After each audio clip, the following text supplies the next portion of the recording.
വചനാമൃതം തയ്യാറാക്കി അവതരിപ്പിക്കുന്നത് doctor C Sethumadhavan.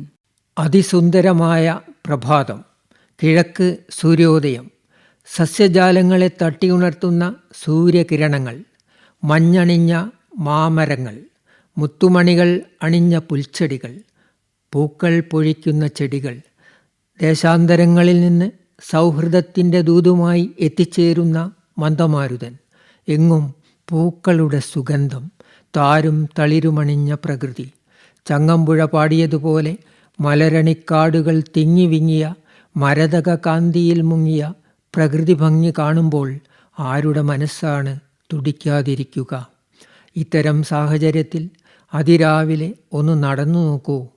മനസ്സും ശരീരവും ഉന്മേഷഭരിതമാകും. ദിവസം മുഴുവൻ ആനന്ദം അലയടിക്കും.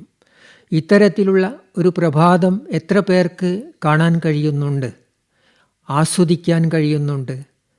അതിന് കഴിയുന്നവർ ഭാഗ്യവാന്മാർ. പക്ഷേ ഇവരുടെ എണ്ണം കുറഞ്ഞു വരികയാണ്. ജീവിതം മുന്നോട്ട് കൊണ്ടുപോകുന്നതിനുള്ള പരക്കം പാച്ചിലിനിടയിൽ ഗ്രാമസൗഭാഗ്യങ്ങൾ നാം കൈവിട്ടു പോകുന്നു. ഇത് ആധുനിക നാഗരികതയുടെ ദുരന്തമാകുന്നു. മനുഷ്യൻ പ്രകൃതിയെ മറന്നുപോയിക്കൊണ്ടിരിക്കുന്നു. പ്രകൃതി നമ്മുടെ അമ്മയാണ്, ജീവനാണ്. പ്രകൃതിയെ നശിപ്പിച്ചുകൊണ്ട് ജീവൻ നിലനിർത്താനാവില്ല. പുരോഗമനമെന്ന വാക്കിൻ്റെ പിൻബലത്തിലാണ് നാം പ്രകൃതിയെ നശിപ്പിച്ചുകൊണ്ടിരിക്കുന്നത്.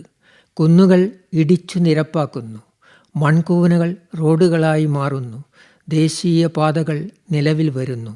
വൃക്ഷങ്ങളുടെയും ചെടികളുടെയും ആവാസ കേന്ദ്രങ്ങളായ കുന്നുകൾ നശിപ്പിക്കുന്നത് ആത്മഹത്യാപരമാണ്.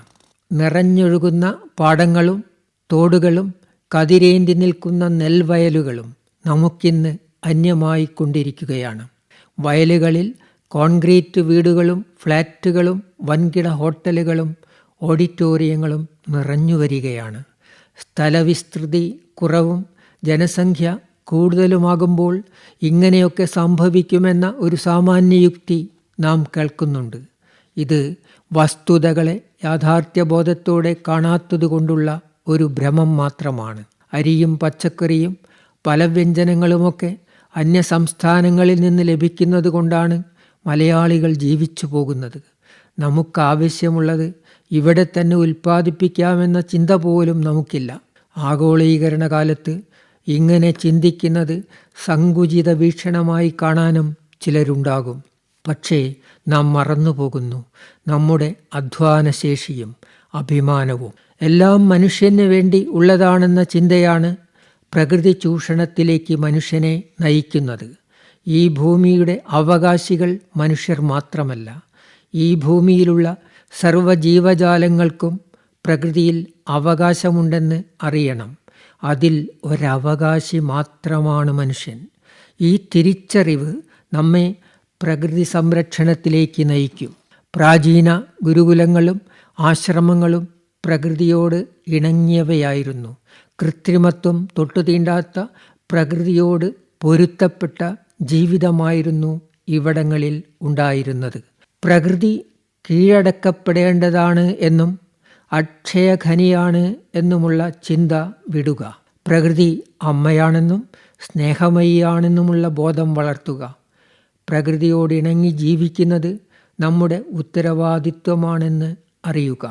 കാട്ടാറുകളുടെ നാദവിസ്മയവും സാഗരങ്ങളുടെ ഗർജനവും കിളികളുടെ കളകളാരവവും വൻമരങ്ങളുടെ മേലാപ്പും നമുക്ക് മാത്രം ആസ്വദിക്കാനുള്ളതല്ല.